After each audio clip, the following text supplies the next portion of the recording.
Madam గారు ఈ రోజు ఇంత డల్ గా ఎందుకున్నారో నాకు తెలుసులే. రాత్రంతా నీ గురించి పట్టించుకోకుండా దున్నపోతలా నిద్రపోయానే కదా. ఈ రోజు ఆఫీస్లో బాగా నిద్రపోయి వస్తాను. రాత్రంతా మన ఇద్దరం కలిసి జాగారం చేద్దాము.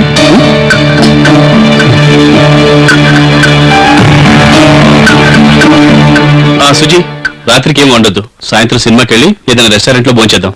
Bye bye.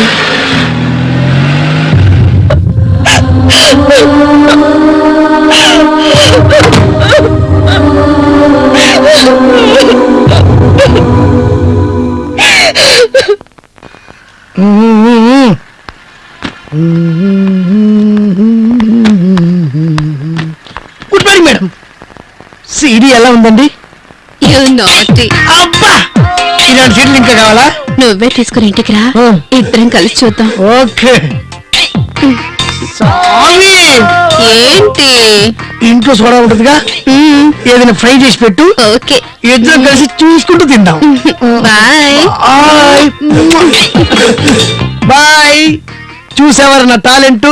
అది కాదు గురుజీ, ఈ సావిత్రి ఆ టైప్ అని నీకెలా తెలుసు? ఫేస్ రీడింగ్ రా. ఈ కిట్టుకి ఫేస్ రీడింగ్ తెలుసు. ఎవరి మొహం చూసైనా సరే ఎవరి క్యారెక్టర్ ఏంటో ఈజీగా చెప్పగలను. ఇంకొకరు కూడా అంతే, వాసన చూస్తే చాలు దొంగల్ని ఇట్టే పట్టేస్తాయి. నీ విషయం నాకేం చెప్తున్నావురా? సావిత్రి దగ్గరికి వెళ్ళాలి, నువ్వు కూడా రా. ఇగో నేను లోపలికి వెళ్ళి 10 నిమిషాలు పని చూసుకొని వస్తాను, ఇక్కడే ఉండు. జాగ్రత్త గురుజీ, ఫ్యామిలీ లేడీస్. ఒరే, నాకు మీసాలు రానప్పటి నుంచి, అంటే చిన్నప్పటి నుంచి నేను పెద్ద. Best of luck. థ్యాంక్స్.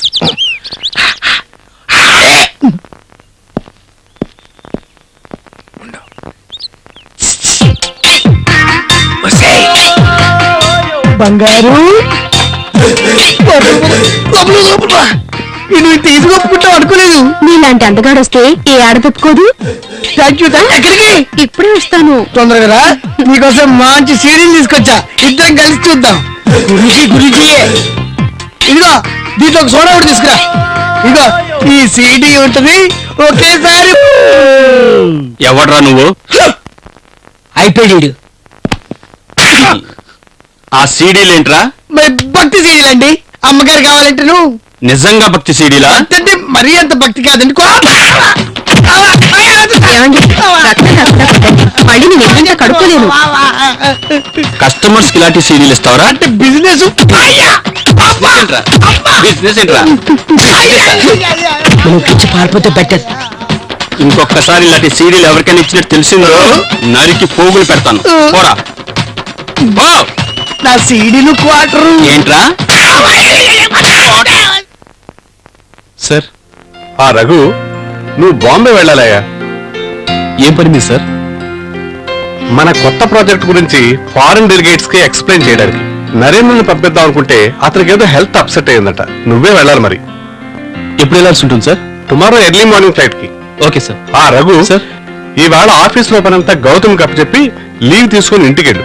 రేపు మన కంపెనీ కార్ వచ్చి నిన్ను పికప్ చేసుకుంటుంది. Okay sir. బాయ్రా. రేయ్, దూరం వెళ్ళేటట్టయితే బండిలో పెట్రోల్ కొట్టించుకుని వెళ్ళు. సరేరా.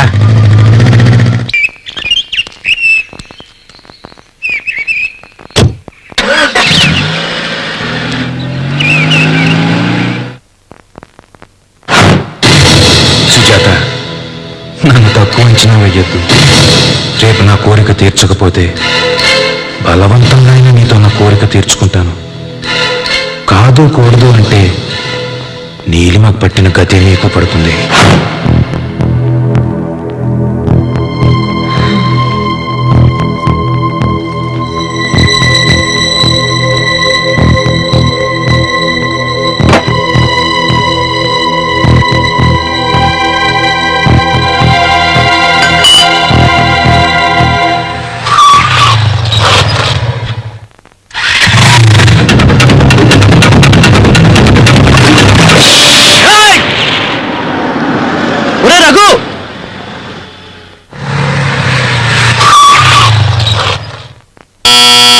నన్ను తక్కువ అంచనా వేకే నేను సరాసరి మీ ఆయన ఆఫీస్కి వెళ్ళి మన ప్రేమ విషయం చెప్పేస్తాను.